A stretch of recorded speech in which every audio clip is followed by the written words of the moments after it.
Hai teman-teman, Assalamualaikum warahmatullahi wabarakatuh.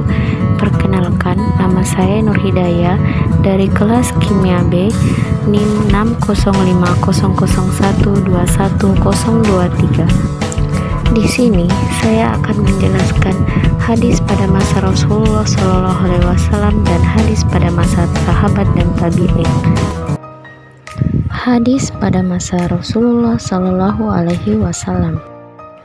Rasul Shallallahu Alaihi Wasallam, masa ini merupakan kurun waktu turunnya wahyu dan sekaligus diwujudkannya hadis. Keadaan ini sangat menuntut keseriusan dan kehati-hatian para sahabat sebagai pewaris pertama ajaran Islam. Wahyu yang diturunkan Allah Subhanahu wa Ta'ala kepadanya dijelaskannya melalui perkataan aqwal atau perbuatan atau afal dan penetapan takrirnya, sehingga apa yang dijelaskannya didengar, dilihat dan disaksikan oleh para sahabat merupakan pedoman bagi amaliyah dan ubudiyah mereka. Rasul Shallallahu Alaihi Wasallam merupakan contoh satu-satunya bagi para sahabat karena ia memiliki sifat kesempurnaan dan keutamaan selaku Rasul Allah Subhanahu wa Ta'ala yang berbeda dengan manusia lainnya. Yang pertama, cara Rasul Shallallahu Alaihi Wasallam menyampaikan hadis. Kedudukan Nabi yang demikian ini otomatis menjadikan semua perkataan, perbuatan, dan takrir Nabi sebagai referensi bagi para sahabat, dan para sahabat tidak menyanyiakan keberadaan Rasulullah ini. Mereka secara proaktif berguru dan bertanya kepadanya tentang segala sesuatu yang mereka tidak mengetahuinya, baik dalam urusan dunia maupun akhirat. Mereka mentaati semua yang dikatakannya, bahkan menirunya. Ketaatan itu sendiri dimaksudkan agar keberagamannya dapat mencapai tingkat kesempurnaan. Oleh karena itu, tempat-tempat pertemuan di antara kedua belah pihak sangatlah terbuka. Dalam banyak kesempatan, tempat yang biasa digunakan Rasulullah SAW cukup bervariasi, seperti di masjid, rumahnya sendiri, pasar, ketika dalam perjalanan safar, dan ketika mukim atau berada di rumah. Tempat-tempat tersebut, Rasul Shallallahu Alaihi Wasallam menyampaikan hadis yang terkadang disampaikannya melalui sabdanya yang didengar oleh para sahabat melalui musyafahah, dan terkadang melalui perbuatan secara takrirnya yang disaksikannya oleh mereka melalui musyahadah. Menurut riwayat Bukhari, Ibnu Mas'ud pernah bercerita bahwa untuk tidak melahirkan rasa jenuh di kalangan sahabat Rasul Shallallahu Alaihi Wasallam, menyampaikan hadisnya dengan berbagai cara sehingga membuat para sahabat selalu ingin mengikuti pengajiannya. Ada beberapa cara Rasul Shallallahu Alaihi Wasallam menyampaikan hadis kepada para sahabat, yaitu pertama melalui para jamaah dan pada pusat pembinaannya yang disebut Majelis Al-Ilmi. Melalui majelis ini, para sahabat memperoleh banyak peluang untuk menerima hadis, sehingga mereka berusaha untuk selalu mengkonsentrasikan diri guna mengikuti kegiatan dan ajaran yang diberikan oleh Nabi Shallallahu Alaihi Wasallam. Para sahabat begitu antusias untuk tetap bisa mengikuti kegiatan di majelis ini. Ini ditunjukkannya dengan banyak upaya. Terkadang di antara mereka bergantian hadir seperti yang dilakukan oleh Umar bin Khattab. Ia sewaktu-waktu bergantian hadir dengan Ibnu Zaid dari Bani Umayyah untuk menghadiri majelis ini.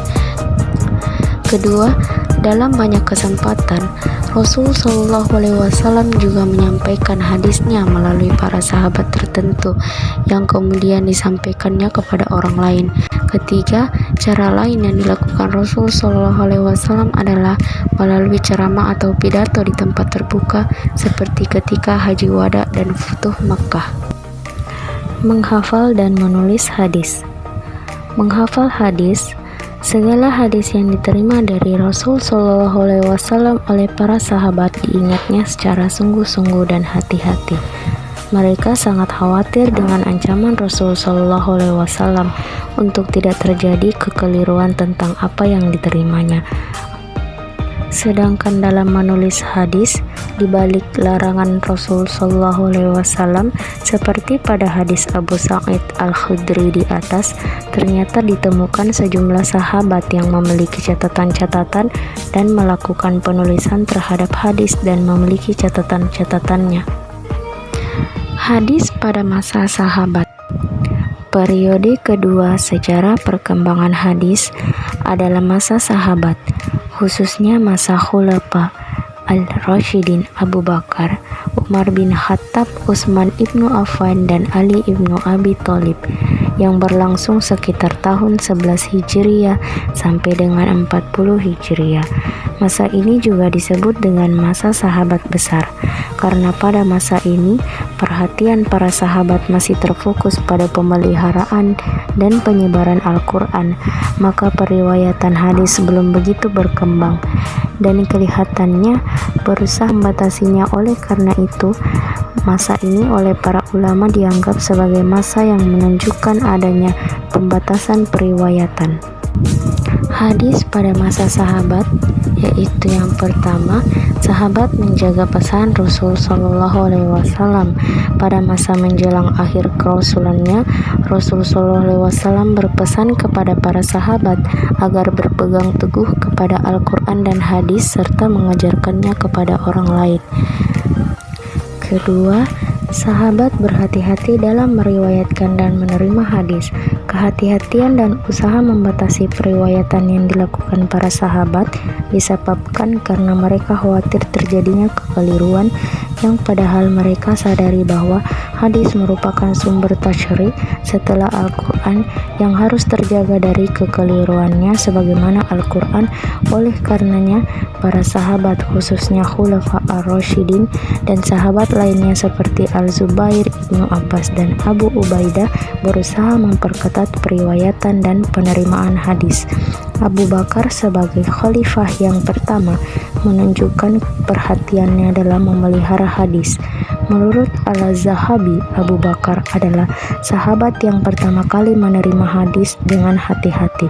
Diriwayatkan oleh Ibnu Syihab dari Qabisah Ibnu Zu'aid bahwa seorang nenek bertanya kepada Abu Bakar soal bagian warisan untuk dirinya. Ketika ia menyatakan bahwa hal itu tidak ditemukan hukumnya baik dalam Al-Quran maupun hadis, Al-Mughirah menyebutkan bahwa Rasul Shallallahu Alaihi Wasallam memberinya 1/6. Abu Bakar kemudian meminta supaya Al-Mughirah mengajukan saksi lebih dahulu, baru kemudian hadisnya diterima. Setelah Rasul Shallallahu Alaihi Wasallam wafat, Abu Bakar pernah mengumpulkan para sahabat kepada mereka. Sikap kehati-hatian juga ditunjukkan oleh Umar ibnu Khattab. Ia seperti halnya Abu Bakar, suka meminta diajukan saksi jika ada orang yang meriwayatkan hadis. Akan tetapi, untuk masalah tertentu, ucap kali ia pun menerima periwayatan tanpa syahid dari orang tertentu. Yang ketiga, sahabat juga meriwayatkan hadis dengan lafaz dan makna. Di sini, pembatasan atau penyederhanaan periwayatan hadis yang ditunjukkan oleh para sahabat dengan sikap kehati-hatiannya tidak berarti hadis-hadis Rasul tidak diriwayatkan. Dalam batas-batas tertentu, hadis-hadis itu diriwayatkan khususnya yang berkaitan dengan kebutuhan hidup masyarakat sehari-harinya, seperti dalam permasalahan ibadah dan muamalah. Periwayatan tersebut dilakukan setelah diteliti secara ketat pembawa hadis tersebut dan kebenaran isi matanya. Ada dua jalan para sahabat dalam meriwayatkan hadis dari Rasul Shallallahu Alaihi Wasallam. Pertama, dengan jalan periwayatan lafzi atau redaksinya persis seperti yang disampaikan Rasul Shallallahu Alaihi Wasallam, dan kedua, dengan jalan periwayatan maknawi atau maknanya saja. Itulah tadi perkembangan hadis pada masa Nabi Muhammad dan sahabat dan tabi'in. Sekian dan terima kasih. Assalamualaikum warahmatullahi wabarakatuh.